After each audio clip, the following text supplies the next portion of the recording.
My name is Lacey, and I want to share the story of my difficult marriage. It all began 5 years ago when I met Aaron, setting the stage for a journey I never anticipated. I was excelling in my career as a senior marketing manager at a prestigious tech company, a job that brought immense satisfaction and a handsome salary. I was the breadwinner of our household for a while, as Aaron faced intermittent unemployment. Aaron was pursuing his dream of becoming a writer, and I was his biggest cheerleader. He had a charm that could make anyone smile, and writing was his passion. I believed he would make it big someday. Despite my own demanding career, I made sure to support his dream all the way. We often stayed up late, discussing the life we were going to build together. Aaron sometimes took odd jobs to help out, but I always told him not to worry. I was happy to support us while he figured things out. We had an unshakable faith in each other's dreams and were ready to ride the ups and downs together. Now let me tell you about Hazel, my sister-in-law, who lived in the captivating city of Auckland, New Zealand. While we weren't extremely close, I considered her part of our extended family. Aaron had always been fond of his little sister despite their age gap. She was only 23, and Aaron often shared stories of their childhood, showing how deeply he cared for her. Though Hazel and I hadn't formed a particularly tight bond, I cherished the moments we shared during family gatherings. She had a youthful zest for life. Hazel's decision to study abroad was a bold one, and everyone supported it. One evening, after a grueling day at the office, I came home with aching feet, ready to relax. But Aaron, with his cheeky smile, had other plans. "Lacey, there's something I need to discuss with you," he said. "Of course, Aaron. What's on your mind?" "It's about Hazel. Her health has taken a serious hit, and the medical expenses in Auckland are astronomical. She reached out to me for help. Can we send her some money?" "Absolutely, Aaron. What happened to her?" "She's been dealing with some stomach issues, and the doctors are running tests to figure out what's wrong." "Oh no, poor Hazel. We'll definitely help her. Thanks, babe. I hate to burden you with this, but she's my sister, and I can't stand the thought of her suffering. I've been between jobs for a while now, and my savings are running low. Hazel just graduated and is actively looking for a job. But it's not easy for her in her field. Family comes first, Aaron, and we'll make sure she gets the help she needs." "How much does she need?" "Just $5,000. I know it's a lot. We'll tighten our belts if we have to. It's the least we can do." "You're amazing, Lacey. I promise I'll pay you back as soon as I find a stable job. I hate that it's come to this, but I'm so grateful for your support." "Don't worry about paying me back, Aaron. Family sticks together no matter what." Without a second thought, I agreed to send the money. It was a decision made out of love, compassion, and a belief that family always comes first. I saw the genuine concern in Aaron's eyes for his sister's well-being and couldn't bear to see him burdened by worry. After all, what good was the money I earned if I couldn't use it to help the people I cared about the most? I have always believed that wealth holds no real value unless it's used to make a positive impact on the lives of those you love. It wasn't about the amount or the inconvenience, it was about standing by Aaron's side and showing solidarity with his family. So I transferred the money to Hazel.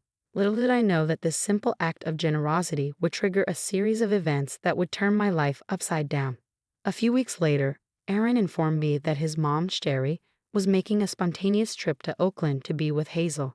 He explained that Sherry was deeply concerned about her daughter's health and that he needed to drive her to the airport. As soon as I heard this, I knew I wanted to accompany them. I wanted to meet Sherry before her flight, offering her some support and comfort during this stressful time. Even though Aaron said I didn't need to, I insisted. "So, Aaron, how's Hazel doing exactly? What's her diagnosis?" "Well, it's a bit complicated, Lacey. She's been having these stomach issues, and the doctors are still trying to figure it out." "Yes, dear. They haven't pinpointed the exact cause yet. It's been quite a struggle for her." "Stomach issues? That sounds vague, but she's been going to the doctor regularly, right?" Yes. She's seen a few specialists, but they haven't concluded anything yet. It's been frustrating, darling. We are hopeful she will get better soon. I'm going there to take better care of her.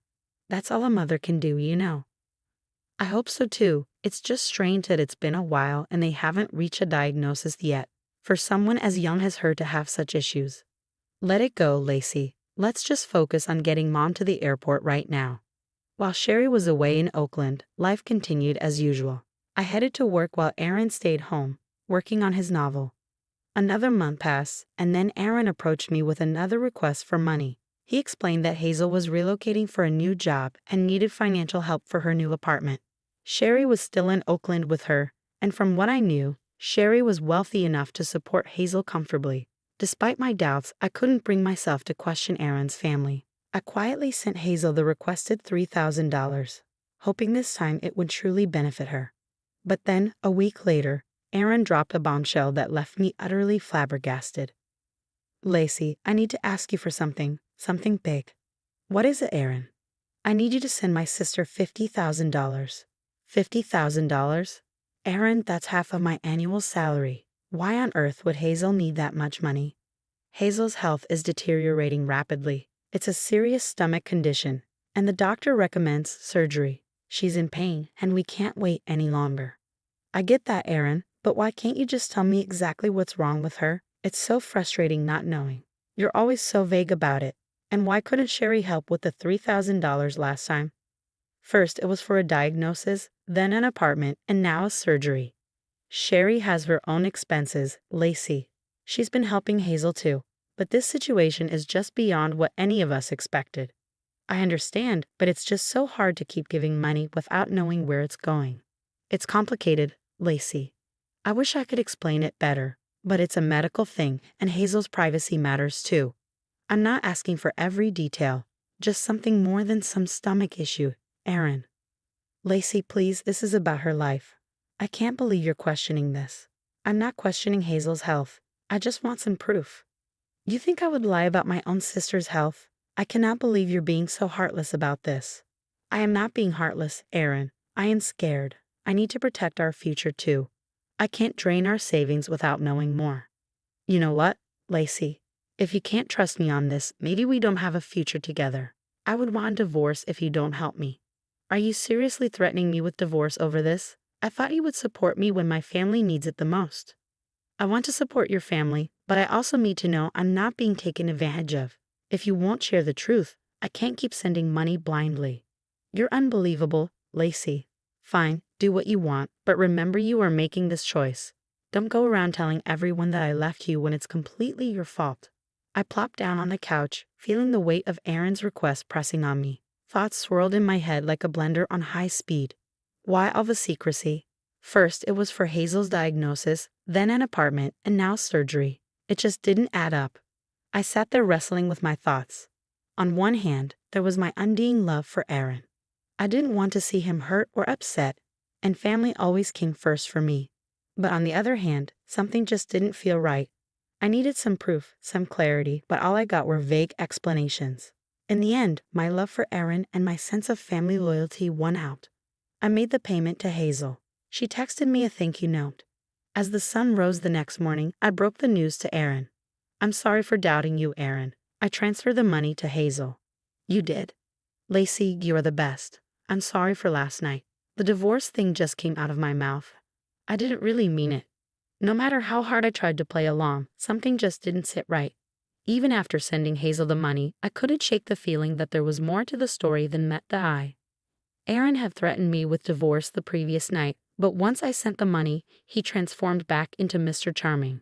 I couldn't ignore it. Why all the secrecy about Hazel's health? Why wasn't Sherry stepping up to help her own daughter when she was struggling? I loved Aaron and his family, but these nagging questions wouldn't leave me alone. In an attempt to clear my head, I decided to meet up with Amani, my best friend. We chose the cozy cafe, our haven for heart-to-heart talks. I needed that comforting ambience more than ever to ease my troubled mind. "So did I miss anything exciting at that dinner party you mentioned last night?" I asked as we settled in. "Oh, you missed out. It was a blast. Jenny wore this stunning red dress that would make anyone jealous. You know, the usual stuff, food, gossip, and a lot of dancing. Typical Jenny, making an entrance. Why weren't you there, by the way?" "Actually, that's what I wanted to talk to you about. Aaron and I had a fight." "No way, Lacey. What's going on?" "Well, you know my sister-in-law, Hazel in New Zealand, right? She's been asking for money, claiming it's for her health issues." "Yeah, I remember seeing her at your wedding. She was just a kid then. What's her deal?" "Something feels off." I sent her some money before, but now Aaron's asking me to send a huge chunk of my salary and he threatened to divorce me if I didn't. Wait, that does not sound right. That was a shitty move on Aaron's part.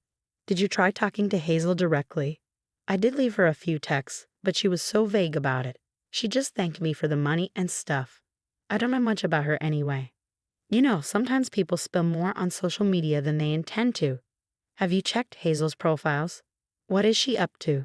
Hazel isn't exactly on Facebook or Instagram. She's always been quite private. That is strange for a 23-year-old not to have any social media presence. Let me put my stalking skills to use. I took a quick break to grab the blueberry muffins and coffee we ordered from the counter, hoping to ease the tension. When I returned, Amani's face looked like she had seen a ghost. I leaned in and couldn't help but ask, "What's got you looking so shocked?" "Isn't this Hazel? There she is on Instagram. Strange how I couldn't find her at first." "Well, maybe she blocked you. Why would she do that?" "Take a look at her account. You're not going to like what you see." I started scrolling through Hazel's Instagram. "Amani, you will not believe this. Hazel was at a Dua Lipa concert just a week ago. What on earth is going on? Not to mention how expensive those front row tickets would be." My heart sank as I scrolled through Hazel's Instagram profile. There she was living a life that seemed far from the struggles Aaron had described. Fancy restaurants, designer bags and clothes, trips to Europe, and photos with internet personalities. Nothing about her life appeared to match the dire situation Aaron had painted. The final blow came when I opened her Instagram story, showing Hazel having a luxurious lunch with Sherry at an upscale restaurant just 4 hours ago. Her follower count stood at around 20,000, a number that made her a budding Instagram influencer. How could someone with a substantial online presence who seemed to enjoy a life of luxury be in dire financial straits as Aaron had claimed? "Girl, she's flaunting a Gucci bag and your husband claims she's broke. You'll definitely need to have a serious talk with Aaron." "You're right, Amani. I need to go. See you later." I dashed back home, my head swirling with thoughts. But Aaron was nowhere in sight. I couldn't sit still, so I restlessly paced the living room, my heart racing. Finally, Aaron walked through the door. "Hey baby, how was your day with Amani? You're home early." It was very educational.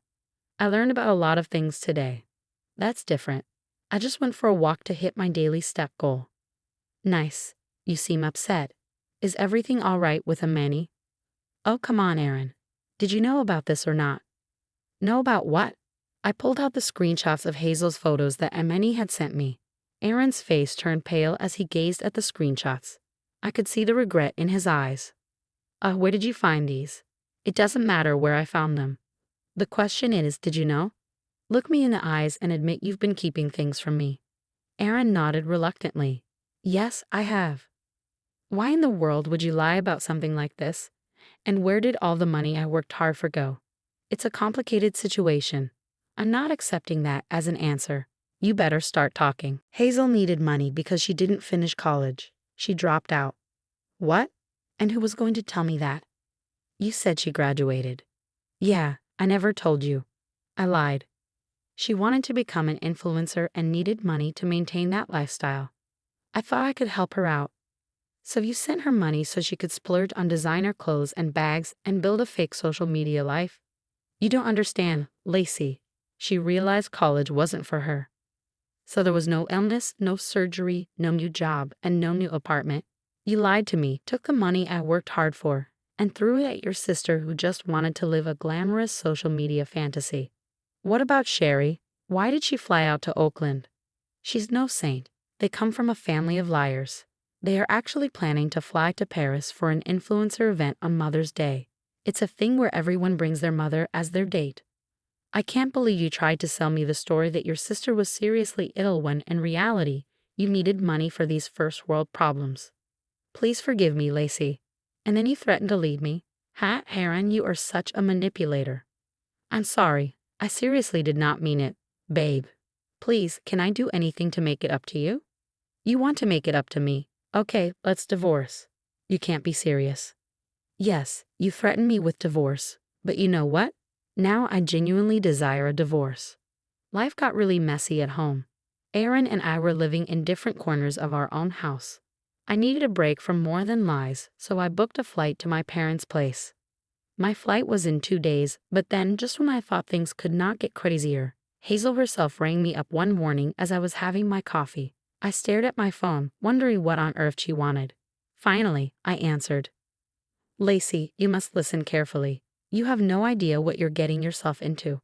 Hazel, what are you talking about? If you think about divorcing Aaron, it won't end well for you. You'll regret it. I can't keep sending you money for your so-called needs. You don't understand the situation, Lacey. I have plans, and they involve you staying married to Aaron. The moment she started talking, I had this brilliant idea. I activated the recording feature on my phone, making sure to capture every word she said. You have no choice, Lacey. Be a supportive sister-in-law or face the consequences. Threats won't change my mind. You think you can just walk away, Lacey? You have no idea who you're dealing with. If you dare to divorce my brother, I'll make sure your life becomes a living hell. I have ways and connections you can't even imagine. Well, Hazel, it seems like you have your bag of threats, but I have something too. You see, I've been recording this entire conversation. Recording? You can't be serious. Oh, but I am, and now I'm giving you 1 month to return every cent you took from me. Otherwise, say goodbye to that online empire you were trying to build. I'll leak this recording and make sure each one of your followers hears the truth. Lacey, please don't do something drastic. Okay, just give me some time and I'll pay you back. I promise.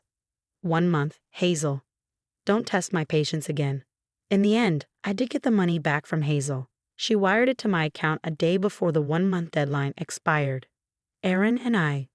Well, we could not fix what was broken, so I went ahead and filed for divorce, which, let me tell you, was not a walk in the park. But hey, sometimes you have to do what is right for you. Being single again has its perks. Work is more exciting, socializing is a blast, and I'm living life on my own terms. I bought myself a new apartment, a place I can call my home. My family and friends often ask me how I manage to keep my spirits high through all that craziness. I just give them a huge smile and say, when people cross lines with you, sometimes you have to cross some lines too. Don't play the victim. Take control of your life and your happiness.